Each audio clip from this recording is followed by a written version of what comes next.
Quinine న్యూస్కు స్వాగతం. ఆర్మూర్ పట్టణంలో ప్రెస్ క్లబ్ నందు నిర్వహించిన మీడియా సమావేశంలో డాక్టర్ సిద్ధయ్య కార్యదర్శి మాట్లాడుతూ, ఆర్మూర్ ప్రాంతంలోని దివ్యాంగులు ఈ యొక్క అవకాశాన్ని వినియోగించుకోవాలని స్నేహ సొసైటీ ఆధ్వర్యంలో ఈ కార్యక్రమాన్ని నిర్వహిస్తున్నామని పిలుపునిచ్చారు.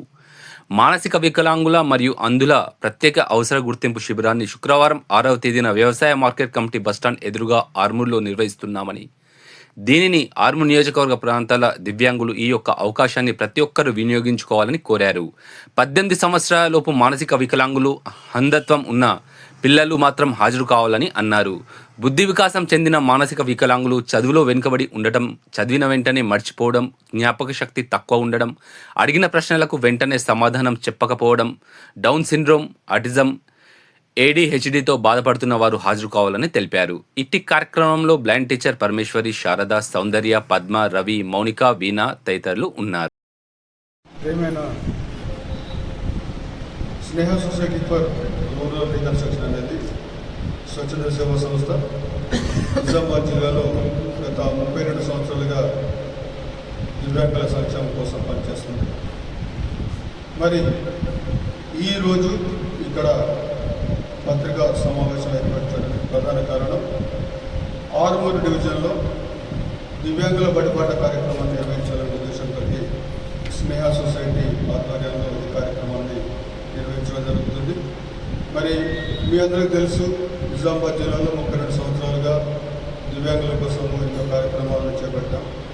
ఆర్మూరు పట్టణంలో కూడా మరి ఎంపవర్మెంట్ ఆఫ్ అర్బన్ డిజేబుల్డ్ అనే కార్యక్రమాన్ని చేపట్టి దాదాపుగా 150 గ్రూపుల్ని ఏర్పాటు చేసి, మరి ఆ 150 వికలాంగుల గ్రూపులు కూడా మరి నేడు బ్యాంకు లోన్స్ తీసుకొని మరి స్వయం సమృద్ధి సాధించినాయి. మరి అదే కాకుండా మరి చాలామంది పిల్లలు 0 to 18 ఇయర్స్ ఉన్న దివ్యాంగులు చాలామంది స్కూల్ బయట ఉన్నారు. మరి నార్మల్ స్కూల్స్లో ప్రతి గవర్నమెంట్ పాఠశాలలో బడిపాట కార్యక్రమాలు నడుస్తున్నాయి. మరి దివ్యాంగుల కోసం కూడా బడిపాట కార్యక్రమాలు నిర్వహించాలనే ఉద్దేశంతో మరి దివ్యాంగుల కోసం కూడా బడిపాట కార్యక్రమం పెట్టి మరి ఈ డివిజన్లో ఉన్న ప్రతి గ్రామాన్ని టచ్ చేయాలనుకున్నాం. ఎవరైతే 0 to 18 ఇయర్స్ ఉన్నారో ఆ పిల్లలందరూ కూడా వాళ్ళ అవసరాలు ఏంటిది అనేది మేము తెలుసుకోవాలనుకుంటున్నాం. ముఖ్యంగా చాలామంది స్కూల్ బయట పిల్లలు వీళ్ళంతా మరి రీసెంట్గా యూనిసెఫ్ కూడా ఒక రిపోర్ట్ని ప్రచురించడం జరిగింది. ఆ రిపోర్ట్లో దాదాపుగా 0 to 7 ఇయర్స్ ఉన్న పిల్లల్లో 90% మంది వికలాంగులు బడిబెట్టనే ఉన్నారనే రిపోర్ట్ ఇవ్వడం జరిగింది. మరి వీళ్ళందరూ కూడా 6 సంవత్సరాలు కావడంతో మరి ప్రతి ఒక్కళ్ళు బడిలో ఉండాలి. వాళ్ళు వికలాంగులైనా సకలాంగులైనా బడిలోనే ఉండాలి. సో కానీ చాలామందికి అవగాహన లేదు. మరి ఎక్కువగా అవగాహన లేకపోవడానికి ప్రధాన కారణం ఏంటంటే వికలాంగుల పట్ల ఒక చిన్న చూపు ఉంది. మానసిక వికలాంగులు ఏం చదువుకుంటాడు, బ్లైండ్ పిల్లలు ఏం చదువుకుంటారు అనే ఒక చిన్న చూపుతోటి మరి తల్లిదండ్రులు కూడా వాళ్ళని సమాజంలో బయటికి తీసుకురావడం లేదు. మరి చాలామంది తల్లిదండ్రులు అయితే ఇంట్లో పిల్లలు పెట్టుకొని కూడా మా దగ్గర పిల్లలు లేరు అంటున్నారు. పెన్షన్స్కి వస్తున్నారు, ఏదైనా సోషల్ సెక్యూరిటీ బెనిఫిట్స్కి వస్తున్నారు, కానీ చదువు అనే విషయంలో వెనుకబడుతున్నారు. ఎందుకంటే వీళ్ళు ఏం చదువుకుంటారు లేదు. కానీ ఎవరైతే దివ్యాంగులు ఉన్నారో మరి మా దగ్గర 10th క్లాస్ వరకు బ్లైండ్ పిల్లలకి స్కూల్ ఉంది.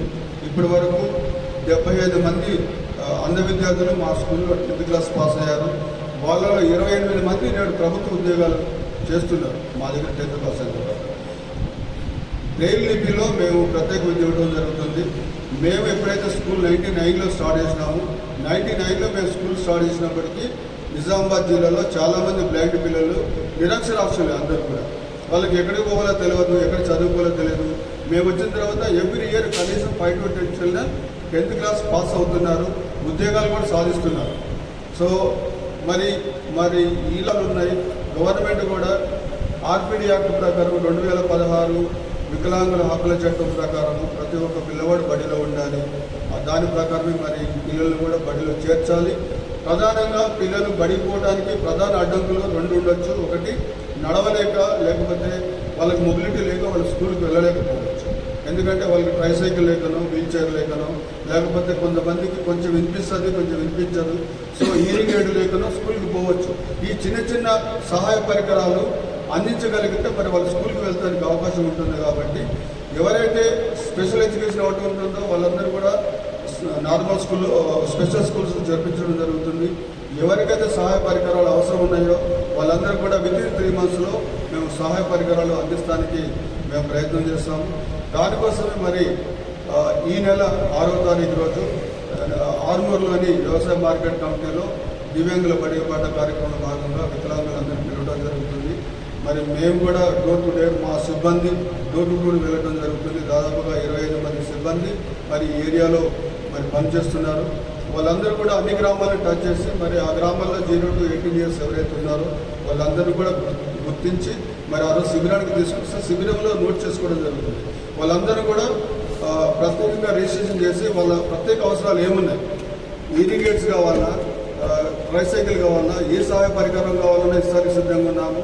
సో అదేవిధంగా చాలామందికి పెన్షన్స్ ఉండదు, చాలామందికి ఆధార్ కార్డ్సే లేవు, చాలామందికి సదరం సర్టిఫికెట్ లేవు. ఏమైతే వాళ్ళకి లోపాలు ఉన్నాయో ఆ లోపాలన్నీ సరిదిద్ది వాళ్ళకి ఒక ఎంపవర్మెంట్ సాధికారత సాధించడానికి కృషి చేయడం కోసం ఈ దివ్యాంగుల బడిబాట అనే ప్రత్యేక కార్యక్రమాన్ని మేము డిజైన్ చేసి ముందుగా ఫస్ట్ క్యాంపు మేము ఆర్మూర్లో పెడుతున్నాము. 9వ తారీఖు రోజు బోధనలో పెట్టడం జరుగుతుంది. 12వ తారీఖు రోజు నిజామాబాద్లో 3 క్యాంపులు 3 డివిజన్లో పెట్టడం జరుగుతుంది. ఇందులో 0 to 18 సంవత్సరాలు ఉన్న పిల్లలు మాత్రమే రావాలి. ఎందుకంటే వాళ్ళే స్కూల్ బయట ఉన్నారు కాబట్టి వాళ్ళందరినీ కూడా స్కూల్లో ఎన్రోల్ చేసడానికి అవకాశం ఉంటుంది. వాళ్ళకి అవసరమైన సహాయ పరికరాలు అందించడానికి కూడా అవసరం ఉంటుంది. కాబట్టి మరి నేను ఈ సందర్భంగా పత్రికా విలేకరులను కోరేది ఏంటంటే మీ పత్రికల ద్వారా విస్తృత ప్రచారాన్ని కల్పించి మరి ఎవరైతే చాలామంది దివ్యాంగులు ఇంకా బడుల్లో చేరలేదో లేకపోతే వాళ్ళకి ఇంకా ఏవైతే స్కీమ్స్ ఉన్నాయో దివ్యాంగుల కోసం వాటి మీద అవగాహన లేదు, వాటి మీద మీ ద్వారా అవగాహన కల్పించాలని మా దగ్గరకు వస్తే మేము తప్పకుండా 1-to-1 రేషియోలో మేము వాళ్ళకి అవగాహన కల్పిస్తానికి కూడా అవకాశం ఉంటుంది. కాబట్టి ఈ కార్యక్రమం మీ ద్వారా మరి ప్రజలకు తీసుకెళ్లాలని కోరుతున్నాను. ఎప్పటికప్పుడు వార్తలను వీక్షించేందుకు Q9 న్యూస్ ని సబ్స్క్రైబ్ చేసుకోండి, లైక్ చేయండి, షేర్ చేయండి. విలువైన సమాచారాన్ని ముందుగా మీరే తెలుసుకునేందుకు బెల్ బటన్ ని క్లిక్ చేయండి.